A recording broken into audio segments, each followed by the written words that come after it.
Hello అండి. Welcome to Telugu UPSC గురు. ఈరోజు 26 June MCQs practice చేయబోతున్నాము. మన ఫస్ట్ క్వెషన్ ఏంటో స్టార్ట్ చేసే ముందు కరెంట్ అఫైర్స్‌లో ఈరోజు కొన్ని కొత్త విషయాలు ఉన్నాయి. దానికి సంబంధించి ఎంసీక్యూస్ కన్నా నార్మల్‌గా కొన్ని కాంటెంట్ రిలేటెడ్ వీడియోస్ చేద్దాము అని అనుకుంటున్నాను. సో, ఈరోజు ఎంసీక్యూస్ అయితే పర్టిక్యులర్‌గా మన పీవైక్యూస్‌కి సంబంధించినవి. 3 కూడా మన పీవైక్యూస్ అన్నమాట. ఓకే.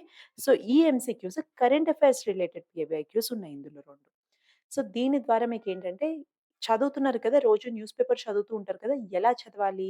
ప్రిలిమ్స్‌లో ఎలాంటి క్వెషన్స్ అడుగుతారు కరెంట్ అఫైర్స్‌కి రిలేటెడ్ అనేది మీకు అర్థమవుతుంది. ఓకేనా? సో, ఫస్ట్ క్వెషన్ ఏంటో చూద్దాం. Consider the following statements. Parliament of India can place a particular law in the 9th schedule of the constitution of India. మన పార్లమెంట్ ఏదైతే ఉందో 9th షెడ్యూల్ కింద ఏదైనా లా ప్లేస్ చేయొచ్చు అంటున్నారు. Right? The validity of law placed in the 9th schedule cannot be examined. ఏదైతే లా 9th షెడ్యూల్‌లో పెడతారో దాన్ని ఎగ్జామిన్ చేయకూడదు. ఎవరు? ఏ కోర్టు కూడా అండ్ ఎటువంటి జడ్జిమెంట్ కూడా దానిపైన చేయకూడదనమాట. ఓకే. సో, ఈ 2 స్టేట్మెంట్స్ ఇచ్చారు. ఇక్కడ ఆప్షన్స్ ఇచ్చారు. వీడియో పాజ్ చేయండి. మీ ఆన్సర్ ఇవ్వడానికి ట్రై చేయండి. సో, ఇక్కడ చూడండి. ఫస్ట్ వన్ మనకి ఫస్ట్ అమెండ్మెంట్ 1951లో అయిన ఫస్ట్ అమెండ్మెంట్ ద్వారా ఈ 9th షెడ్యూల్ అనేది యాడ్ అయిందనమాట. కాకపోతే దీని తర్వాత షార్ట్ కమింగ్ ఏమైందంటే, ఏవే ఏ లాస్ అయితే పార్లమెంట్ ఆహ్, జ్యుడిషియరీ కిందకి వెళ్ళకూడదు, జ్యుడిషియల్ రివ్యూ కిందకి వెళ్ళకూడదు అనుకున్నారో, అవన్నీ కూడా ఇందులో పెట్టడం మొదలుపెట్టేసారు. సో, ఇవి 284 అయిపోయినాయి. అన్ని 9th షెడ్యూల్‌లో అన్ని లాస్ యాడ్ అయిపోయినాయన్నమాట. సో, ఇదొక పెద్ద కష్టంగా తయారైంది.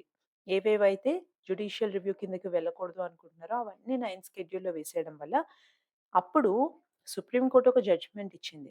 ఐఆర్ కోయిలో కేస్‌లో 2007లో ఏమని ఇచ్చింది అంటే 9th షెడ్యూల్‌లో ఉన్న వాటన్నిటికి మీరు బ్లాంకెట్ ఇమ్యూనిటీ ఇవ్వలేరు.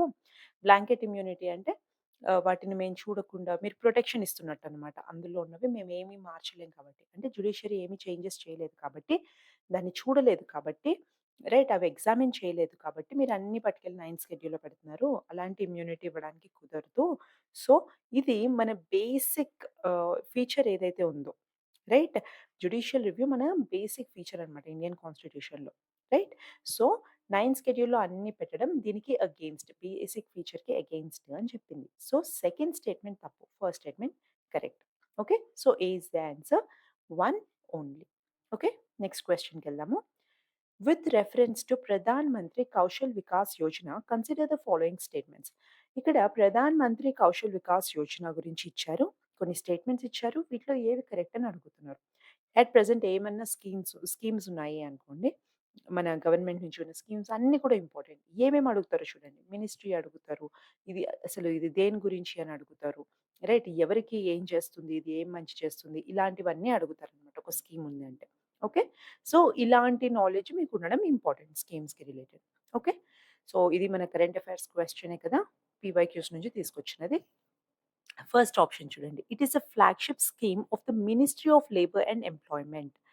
తర్వాత it it among other things will also impart training in soft skills, entrepreneurship, financial and digital literacy అంటున్నారు. It aims to align the competencies of the unregulated workforce of the country to the national skill qualification framework. సో, ఇక్కడ ఏమంటున్నారంటే ఇదొక ministry of labour and employment కిందకొచ్చే flagship programme అంటున్నారు. అయితే ఇందులో soft skills, entrepreneurship, financial and digital literacy నేర్పిస్తారు అని చెప్తున్నారు. అలాగే ఇందులో already competencies it is it aims to align the competencies of the unregulated workforce. అంటే వీళ్ళకి ఆల్రెడీ ఏదో ఒక స్కిల్, ఒక పని వచ్చుంటుంది కదా! దాన్ని అలైన్ చేస్తారు. దేనితో? నేషనల్ స్కిల్ క్వాలిఫికేషన్ ఫ్రేమ్‌వర్క్‌తో అలైన్ చేస్తారనమాట. రైట్? సో, ఈ 3 స్టేట్మెంట్స్‌లో ఏది కరెక్ట్ అని అడుగుతున్నారు. వీడియో పాజ్ చేయండి. మీ ఆన్సర్ ఇవ్వండి. ఫస్ట్ స్టేట్మెంట్ తప్పండి ఇందులో. Ministry of labour and employment is wrong. Right. ఇదొచ్చేసి skill development and entrepreneurship ministry కిందకొస్తుంది. ఓకేనా? సో, ఫస్ట్ స్టేట్మెంట్ వదిలేసి సెకండ్ అండ్ థర్డ్ 2 కూడా కరెక్టే. ఓకేనా? సో, ఇందులో సేమ్ ఇదే క్వెషన్ మళ్ళీ రావచ్చు. లేదా ఏవన్నా స్కీమ్స్ ఉండనియండి. ఇలాంటివి అడుగుతారనమాట గుర్తుపెట్టుకోండి. ఓకేనా? అందుకే కరెంట్ అఫైర్స్ చదువుతున్నప్పుడు మనం పీవైక్యూస్ చేస్తే ఎంత డెప్త్‌లో క్వెషన్స్ అడుగుతున్నారు అన్నది అర్థమవుతుంది. ఓకే. నెక్స్ట్ క్వెషన్ చూద్దాము. Okay. Here see is the right answer. 2 and 3. First one తప్పు కదా! యెస్. Next question. ఆసియన్ గురించి అడుగుతున్నారు. సో, దీని గురించి ఒక వీడియో డీటెయిల్‌గా చేస్తాను. ఇప్పటికైతే జస్ట్ ఫ్రీ ట్రేడ్ పార్ట్నర్స్ ఎవరెవరున్నారు ఆసియన్‌తో అనేది ఆన్సర్ చేయడానికి ట్రై చేయండి. రైట్. ఇచ్చిన countries Australia, Canada, China, India, Japan and USA. Right.